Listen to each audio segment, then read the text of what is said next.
Hey everyone, how are you tonight? I'm Patty from Sow Right Seeds, and this is my husband Daryl. Hello.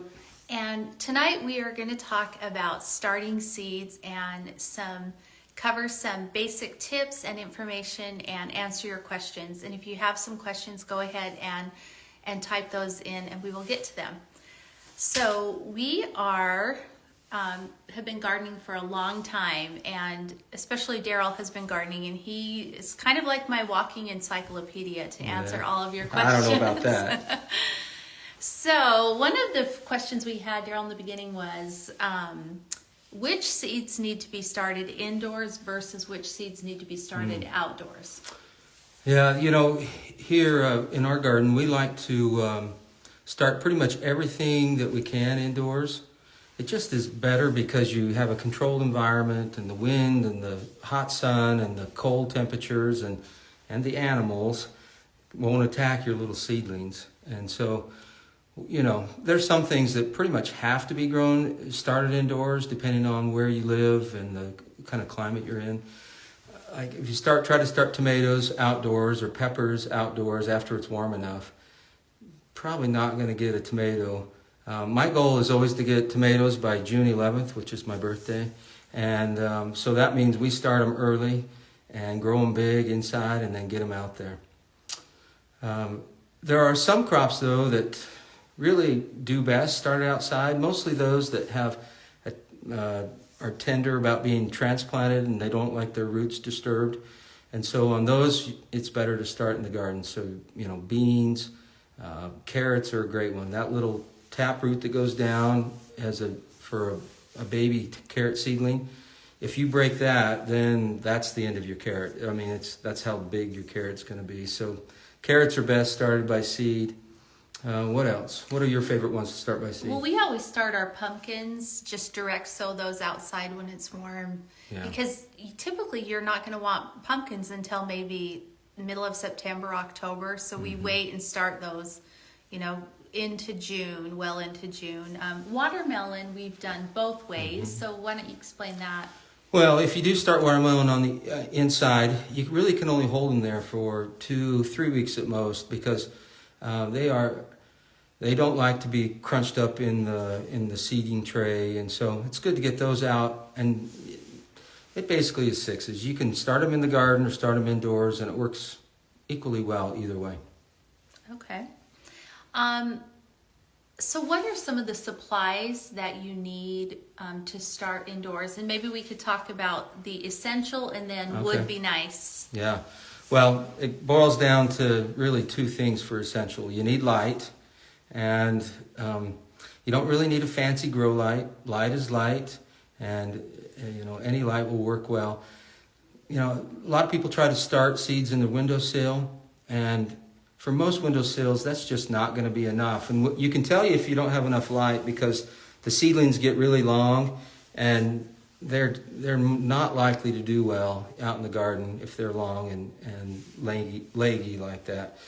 So I would say that's one of the biggest problems that people have with when they start gardening, and they're first time gardeners. They just don't have enough light, and so their little seedlings will be long and stringy, and then they transplant them and they're like, they didn't do really well. So yeah, that's definitely. But again, you don't need a fancy grow light. Any shop light. What we do is we just take shop lights and zip tie them to a wire shelf and plug them in, and that's it. And they work well. One thing I will say is, as the seedlings come up, you really want them as close to the light as you can, just an inch or two away from the light. And, when I first started doing indoor growing systems, I always thought I had to move the light. But it's actually a lot easier to move the plant up to the light, just put some other trays or something else. And so under one light, you can have seedlings at different heights, and that really works well. We love to just turn these over and then stack the trays that have seeds planted in them inside, or stack several up, and you can put it closer to the light. And then as the seedlings grow, you can move them down by taking them out. Yeah. So the other essential is good potting mix. You definitely can't go out in your garden and dig up some soil and bring that in. It just doesn't work well in seeding trays or containers. And so, So you can use potting mix. The trouble with most potting mixes is they have big chunks of wood in there, and if your little seedling's trying to come through that big chunk, it's obviously not going to happen. So there are seed starting mixes where they sift it, and it's basically just mostly peat moss, and that works really well. We've had a lot of great success with using a seed starting mix instead of even regular potting mix. So that's what I recommend. It's really light and fluffy, and it just, the seedlings can, just pop up really easily. But then eventually you want to transport to soil with nutrients, like the potting mix that has nutrients added in. Or some compost. Yep. We have a question about onions. Okay. So, should we finish what equipment we need? Yeah, we'll come back to onions. Yeah. Okay. So the other things that you need to think about are a way to water the seeds, and you can do that with a watering can, or you can bottom water by filling the tray beneath it so it can soak up through. The key on watering is you don't want to overdo it. If your soil is soggy, your seeds are going to just rot away. So you want to keep it moist but not soggy. That's really the key. Let's see, what else do we need? Temperature is really important for seed germination. I mean, most things will germinate at a comfortable house temperature, around 70 degrees. But for instance, tomatoes or peppers will really pop out of the seed mix really quick if you get them up to 85 degrees. That extra heat really makes them pop. So if you need them to come up quick, you can use something like a heat mat that goes under. You just plug it in, turn the temperature up, and warm it up that way. One thing about a heat mat, though, for most plants, as soon as the seed is out, you want to turn the temperature back down, especially tomatoes. They do better growing at about 70 degrees after they've been germinated. And the last thing that I think is really helpful is controlling the humidity around the seeds. We talked a little bit about watering. One way to keep the moisture on them and not let them dry out while they're germinating is to use a humidity dome. Something like this that just sits on top of the tray.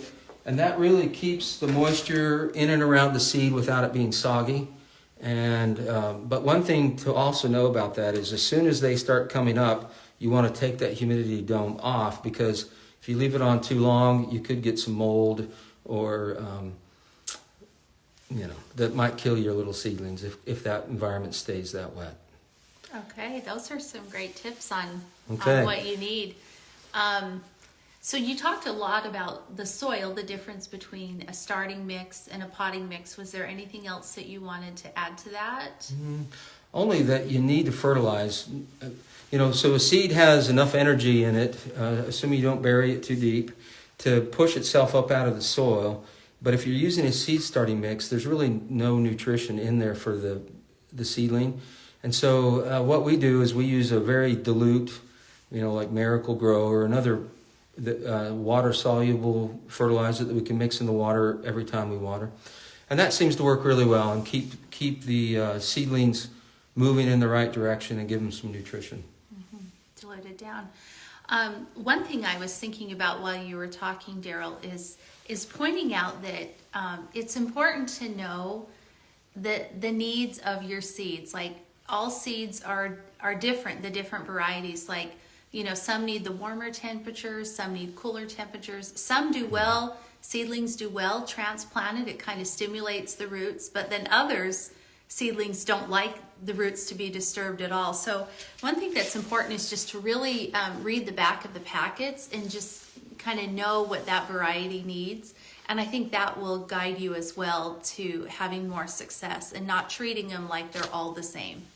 Yeah, absolutely. A good example of that is lettuce seeds.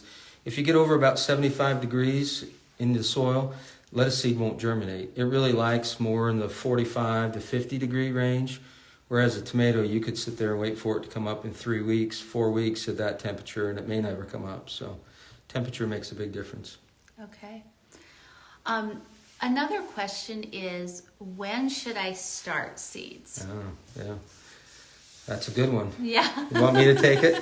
So the key date to knowing when to plant your seeds is your last frost date in the spring. And there's lots of places on the internet where you can search that, put in your zip code, and it'll tell you what your average last frost date.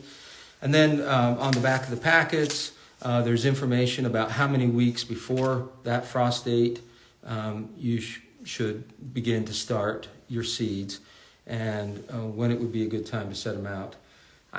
I really struggle with not being too anxious. You know, Patty has to tell me a lot. He does. January, don't start the tomatoes, but I really am anxious and want to get going. But the end result is we have huge plants and not enough lights to keep them happy and safe. And it's still cool. Like last year, we moved some tomatoes out too soon. The weather was beautiful in March, and then we had moved some out to the hoop house, and then it got really cold. So that the tomatoes and peppers didn't do well with that. We have a question about do tomatoes and peppers do better with transplanting? Yes, they absolutely do, especially tomatoes. When you transplant them, bury them deep. You can pull the bottom few leaves off and put them really deep, and then you'll get roots coming out from that stem all along that, and it'll result in a stronger tomato. Peppers are pretty resilient when it comes to transplanting as well. So most of the time you don't get much transplant shock with tomatoes and peppers. They do great. Now there was a question about onions. Do you remember what it was? Just when do you start them? How do you grow them? Yeah, okay. So onions, you want to start really early. Like even in December is kind of not too early.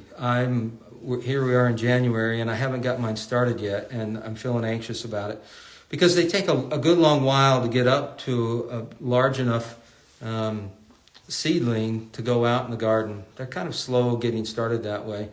And growing from seed is my favorite way to grow onions. You can grow them from the little bulbs that you can buy at the nursery, but onions are biennials, which means they flower on the second year.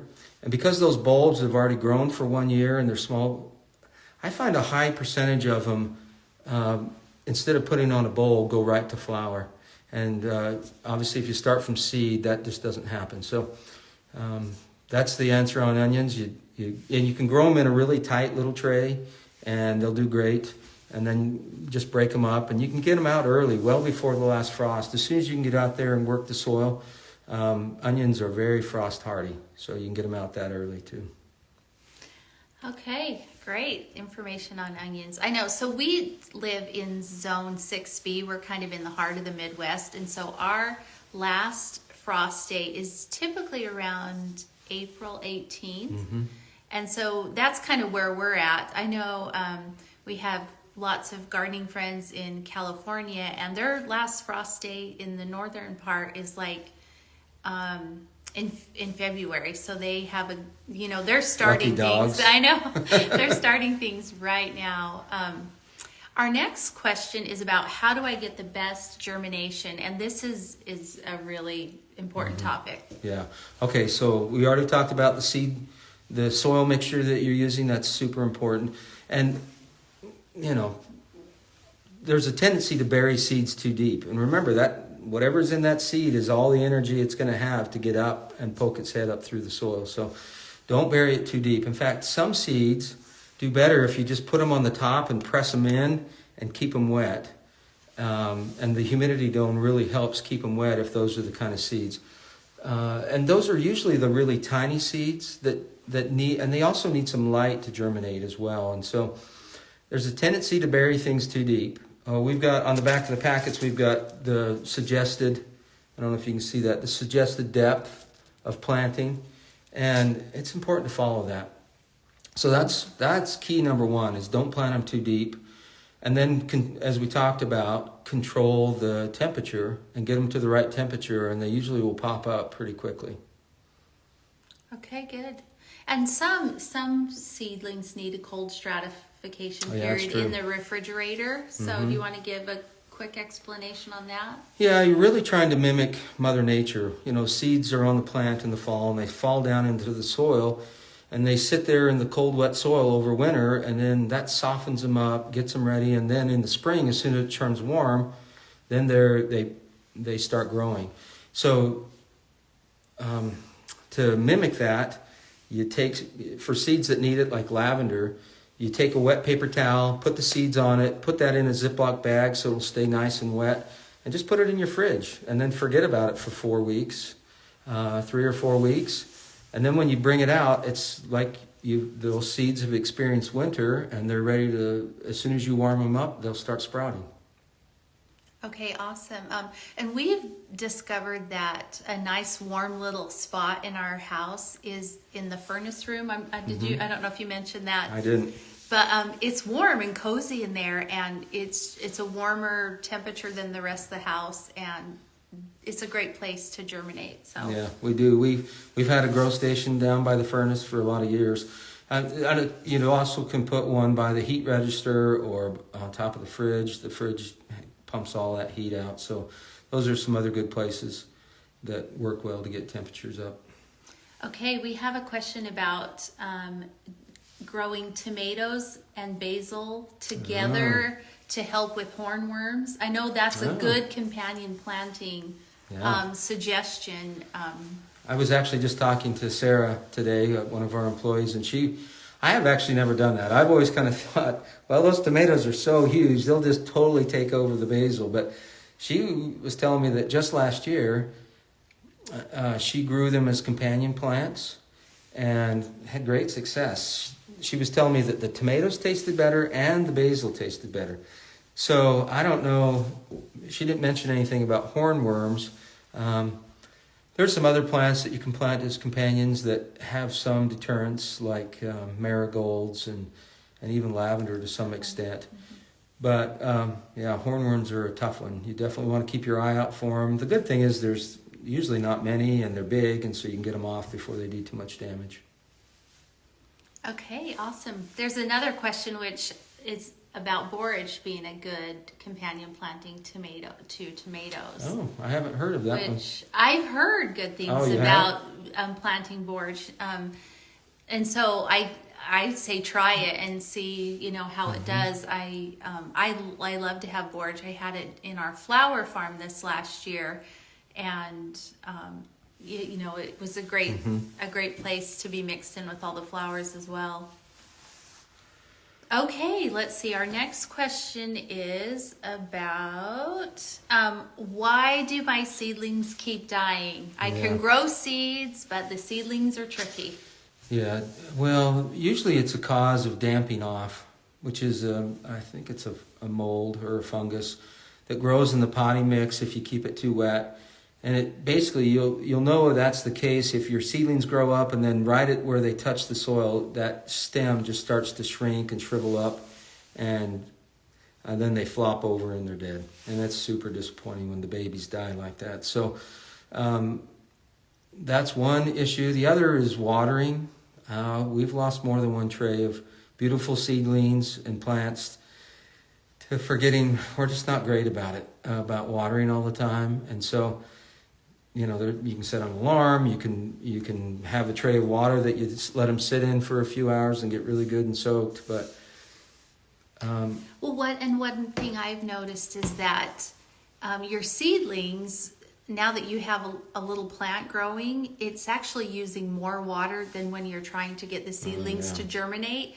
And so I would stick to my normal watering schedule, trying to get the seeds to germinate, which worked fine. But then when the seedlings were growing, I would give them the same amount of time before I watered, and they would be very dry. So you kind of have to, water more frequently or a little heavier maybe after your seedlings are growing. Yeah, that's for sure. And, the fertilizer is also important, because if you think about that small little bit of soil that you've got your tomato plant growing in, and now it's 6-7 inches tall, it needs a lot of nutrient to keep going and keep growing at its peak performance. And so we start, as we're watering bigger and bigger seedlings, we start increasing the solution of fertilizer in that water.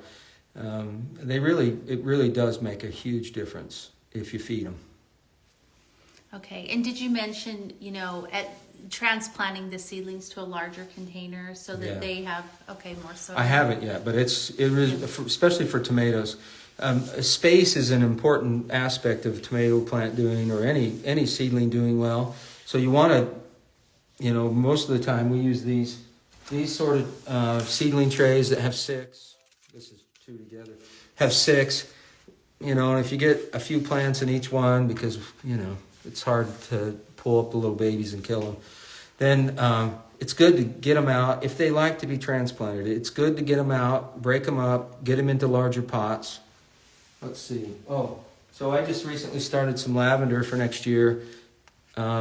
These seeds were started as some that I still have in this sort of trays. These are at least 3 times bigger.